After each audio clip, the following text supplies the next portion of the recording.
It's time to talk to a guy that I've been watching for many years. Like when I first got out of college, got in the media game, I used to watch this man both online. I remember also I was like obsessed with Dan Pat show, saw him all the time there. I'm talking about Ross Tucker, host of the Ross Tucker podcast. You can follow him on social media at Ross Tucker NFL. Ross, what's up, baby? Thank you so much for waking up with us this morning. Yeah, it's my pleasure. I guess it wasn't enough to only have two has-been former offensive linemen. You had to get a third one on here. The big boys are only getting bigger here on this Friday show. All right, Ross, a lot of great NFL action coming up over the weekend. Before we dive into the slate, though, I want some of your insight on some of the coaching moves that we've seen made lately, right? And I'll ask you a kind of specific one here to start. John Harbaugh gets fired. All of a sudden, McDaniel fired in Miami. Are those connected? I think it would be a little bit weird if they're not. Yeah. You know, I mean, the press conference that McDaniel had Monday or Tuesday, where he said, I'm coming back and I'm going to be involved in the GM search.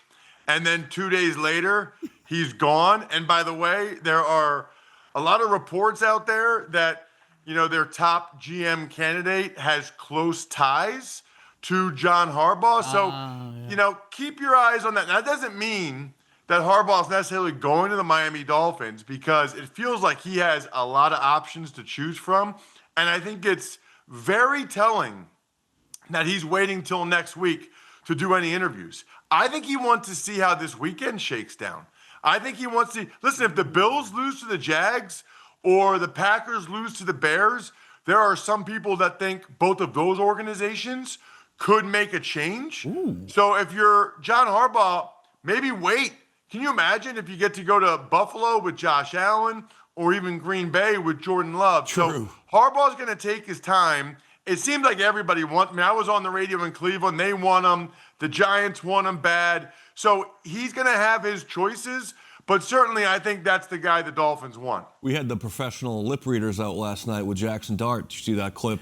Yeah. He said it looked like he said Harbaugh or Stefanski. Yeah. I mean, that's the thing, right? Like, those are easily the best two candidates out there right now. Like, that's what everybody's But going if you're to want. John Harbaugh, I mean, if it's between the Packers and the Giants, I think that decision's easy. it's already made for you. Yeah. Well, and let's get into the Packers here, Ross, because it's very interesting living in Chicago now. Bears fans have a mental block against the Cheeseheads. Like they're terrified of this weekend. They're going to ruin their season. I think Bears fans should be excited to ruin the Packers. Like they won the division. They come in a bit better. The Packers do, losing 4 in a row. And they have a chance to maybe get LaFleur fired. Like we had Diana Rossini and Jay Glazer, and independently, not led, they both basically said that there's a good chance those jobs are on the line this weekend. How are you scoring this matchup in Bears-Packers? Who do you think comes out on top? Well, remember this, by the way. The Packers have a new team president. So anytime there's a change at the very top of the flow chart, there is the chance that they might want to, put their stamp on things, because LaFleur's had a bunch of success, but hasn't gotten to the Super Bowl. He had Aaron Rodgers win 2 MVPs, couldn't get there. A couple years ago, Jordan Love was playing out of his mind in the playoffs, and they couldn't get there. So that's a fascinating dynamic for sure. What's wild about this game is that the favorite flipped. I have a betting podcast, Even Money Betting Podcast. Megan can tell you this. On Tuesday, the Bears were favored by 1.5. Yeah. And then now, more recently, the Packers are favored by 1.5. I think it's because, it's a short week for the Bears, and they got beat up by the Lions a little bit on Sunday. They went all out to try to get the 2 seed. They lose the game, but they get the 2 seed anyway because the Eagles didn't play their guys. Meanwhile, the Packers just totally rested their guys. So you would expect, that Packers defense, the D-line, to come flying around all game on Saturday night. So I think it goes to the end. Look, they played 2 games this year. The one game at the end, Caleb threw an interception, Packers won. The one game at the end, Caleb threw a touchdown, Bears won. I don't see any reason why it won't be that same type of game again. Ross, obviously saw you in Philly. You cover a lot of the Eagles. I'm from Pittsburgh. Both PA teams, Eagles, Steelers. What are you seeing this weekend? How are they going to win the games? All that kind of good stuff. Well, by the way, Kadick, so I'm in the booth Sunday with Ian Eagle for Westwood One Radio for Eagles Niners. I know it's on Fox. Oh, let's and go. a lot of people will be checking that on TV, obviously. Then I hop in my truck, drive all the way across the turnpike because Monday night I'm on sideline with Kevin Harlan and Kurt Warner. So I'll be in the Berg. Ross on the Tucker, let's sideline go, with, dude. you know what, Legend. on Monday night, but it should be a blast.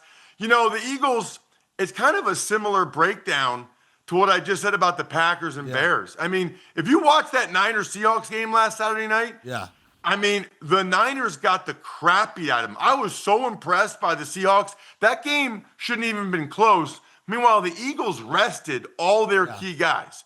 So now those guys all come back, and you guys know when you have a long season like that, to get a week off, it's not just the physical, it's like the mental 100%. Reset. They are refreshed, flying around. I feel like the Niners are just way too beat up. That would be a super impressive win to me if the Niners can get it done. My guess is they run out of gas in the second half. Steelers-Texans will be interesting. Steelers have some dudes on the O-line I love. Like, I love Fatanu at right tackle. I love the center, Zach Frazier. Have you ever seen Zach Frazier's back? He is the biggest. It's bigger than this whole screen. It's crazy. And those kids have played really, really well. But these Texans edge rushers, Will Anderson is speed to power 50 times a game. 50 times a game. He's going to get that speed and come right down your face. I can't wait. I don't expect a lot of points in that one, but it should be fun. I'll lean Texans, but who knows, man? Aaron Rodgers might have a little bit more magic there. Gotcha. Hey, I want to ask you real quick, just to settle debate here in the office we were having about the Eagles choosing to rest everyone and basically saying we're prioritizing that over the 2 seed because you've been a part of these seasons. You know what that actual grind feels like on your body. Do you agree with the Eagles' decision to say, you know what, we don't care as much about a second home game as we do about being right for this first game? I agree 100%. I'll tell you why. Because they didn't control it. You know, if the Eagles were in the Bears situation, I would have been really curious to see what they would have done. Meaning, if they knew with a win they could get the 2 seed. I asked Sirianni about that because I was calling the game on TV for CBS on Sunday, and he said, I don't know. I don't have to deal in those hypotheticals. He said maybe. But, you know, they could have played their guys and still lost. They could have played their guys and won, but somebody got injured. They could have played their guys and won, nobody got injured, but the Bears win. This makes sense to me. I always tell people the same thing, right? Yes, I wish I had longer arms. I wish I was quicker, faster, all those things. But late in the year, if you could give me one thing, every season I played, right? I think 3 years in a row I started, you know, at the end of the year. Can I just feel a little bit better? You know what I mean? Like my right knee or my elbow or my back when I had the herniated disc. You know, can I just feel like a Toradol shot time? Yes. A little bit better, you know, towards the end of the year. And I think that's what Sirianni's trying to do. Because like Landon Dickerson, their left guard, he's had 2 knee surgeries since the Super Bowl last year. Cam Jurgens had a back surgery. You watch those guys, you can tell they've played a lot of football the last couple of years. Give them the week off. They don't really care who they're going to play. They don't really care where they're going to play. Just they believe as long as we feel good, we'll beat anybody. I want to talk a little bit about a team down in Foxborough, Massachusetts, the New England Patriots, and just a young man named Drake May who's slinging the ball, MVP conversation. What are you expecting against the beat-up Chargers this Sunday night? I think it's going to be just one of those games that's down to the wire, but what are you seeing in this one? Well, Dana, I'm just so glad you and all the Patriots fans were able to endure those long years without a franchise quarterback. Hey, I'm not one of those fans, though. It was painful. Though. I mean, I can't even imagine how difficult that time was for you. You know, I love this game. I'm a big Justin Herbert guy. If you've been watching the Chargers this year, that dude is tough as nails. Yes, thank you, Ross. He has been getting smashed. And not only does he get smashed, but he might not be the brightest bulb. I know he is, like, in real life, but he runs and doesn't slide a lot and just gets destroyed. I can't tell you how much the guy broke his hand and missed like 3 plays. Trey Lance came in for like 3 plays. Herbert goes, gets an x-ray. They're like, oh yeah, it's broken. They put stuff around it. He runs back out there. Trey Lance didn't even finish a series. So I love Herbert. I hope he gets a playoff win because I hate narratives, right? Yeah. Like right now, I'll tell you guys right now, I think the winner of Bills-Jags is going to the Super Bowl. Oh, That's wow. who I'm picking in the AFC. Wow. The winner of Bills-Jags. I hate that they have to play against each other in the first round because if the Bills lose, it's going to be, oh my gosh, Josh Allen without Burrow and Lamar and especially Mahomes, he can't get it done. And if the Jags lose, a lot of people that haven't watched the Jags and don't know they're kind of awesome are going to say, see, I told you the Jags are frauds. You know, I told you the Jags wouldn't really do it. I hate narratives, which is why it would be cool if Herbert won a playoff game, but that's going to be tough. Sunday night, Foxborough, they don't lose a lot of home playoff games. My former teammate Mike Vrabel will have those guys ready to roll. The best chance for the Chargers is if Jesse Minter, their DC, can confuse Drake May. Most people tell me, guys, that he's the #1 ranked coordinator hire. So I'm with you on Stefanski and Harbaugh, but if a coordinator gets hired, I'm hearing that Jesse Minter, the DC for the Chargers, is the most sought-after coordinator. Yep. Yeah, well, and it's interesting, Ross, because I feel like it's at a time where you look at the NFC, Seahawks 1 seed, and what Mike McDaniel's done with that defense is just unreal. Like, you look at the Texans, certified dudes, and the Seahawks have dudes as well. Don't get me wrong, right? Like actually, but the scheme, I just feel it's almost time.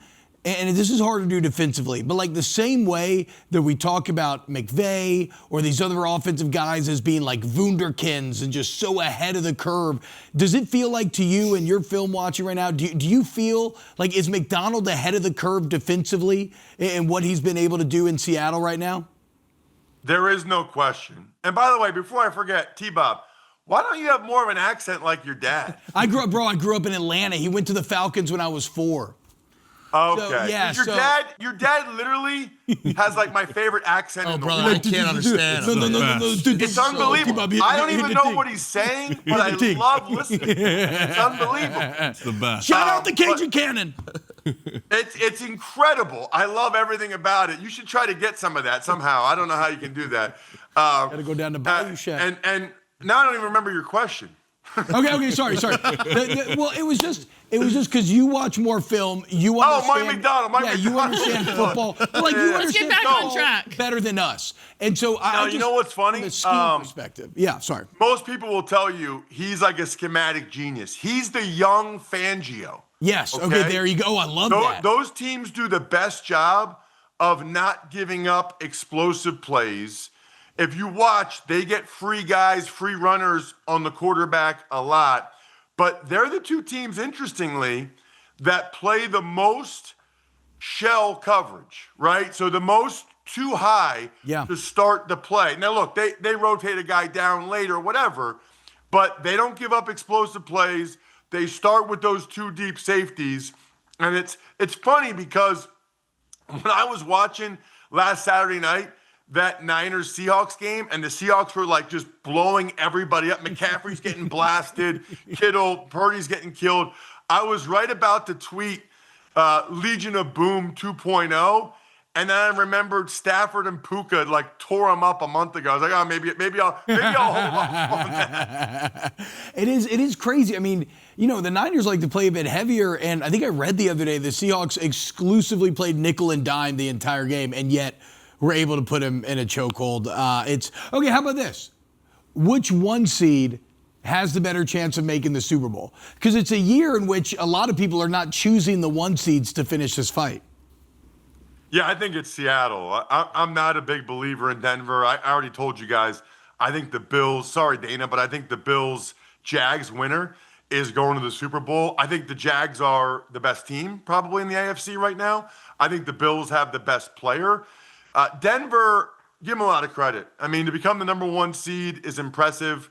I think it'll be very difficult to go to Denver and win, but I don't know. I think there's probably at least 4 teams I think are better than the Denver Broncos. I mean, I'll take the Patriots, the Jags, the Bills, and the Texans over the Denver Broncos if it was a neutral site game, right? Now, it's not, but I think those are teams that are better than Denver. In the NFC, I kind of have a tough time picturing someone other than the Seahawks, Rams, or Eagles going to the Super Bowl. I mean, the Seahawks have a bye.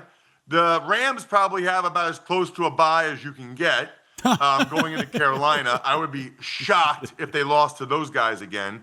And then the Eagles are in a really good spot, having rested their guys, playing a Niners bunch that, just kind of got beat up against Seattle. So AFC, I think it's a little bit more wide open, but I don't think Denver's going to go. NFC, I think Seattle's got a heck of a chance.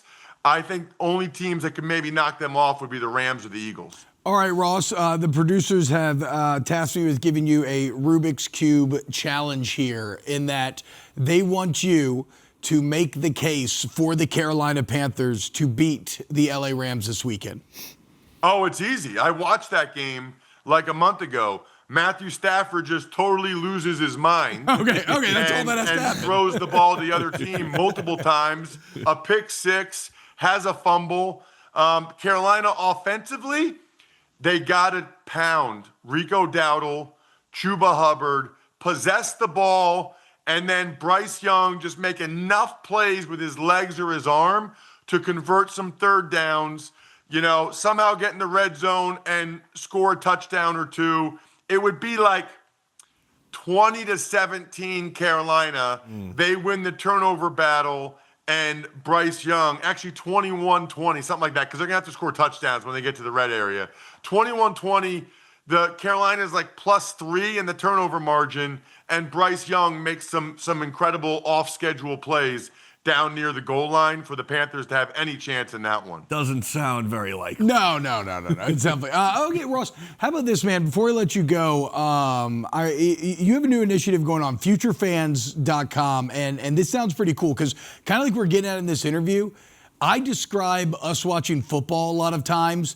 We're like the medieval peasants going to church and the sermon's in Latin, and we have no idea what we're actually listening to. We're like, okay, that feel better. That worked. That's good. So you're helping this initiative to help people better understand football, kids specifically.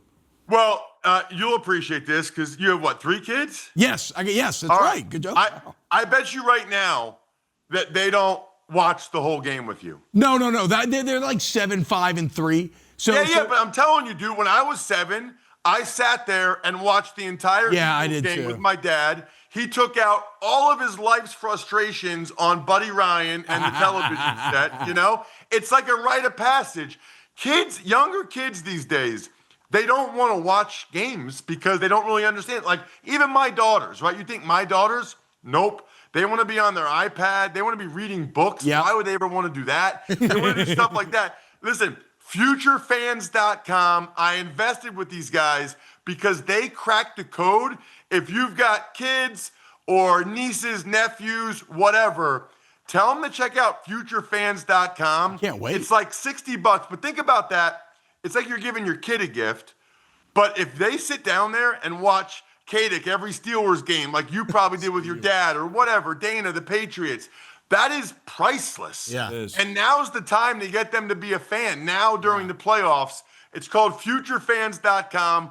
They're going to kill it because all these sports leagues, by the way, are very, very afraid of the fact that young kids are not watching full games anymore. So that's why I invested, because these sports leagues, they know they need something like this. Futurefans.com. Check it out. Love it. Hell yeah, man. I can't wait. That sounds awesome. Ross, thank you so much. Hoosiers tonight? Hoosiers tonight? yeah. Who you got in the college game tonight? Oh. I'm all over the Hoosiers. Yeah. I'll tell you why. All right?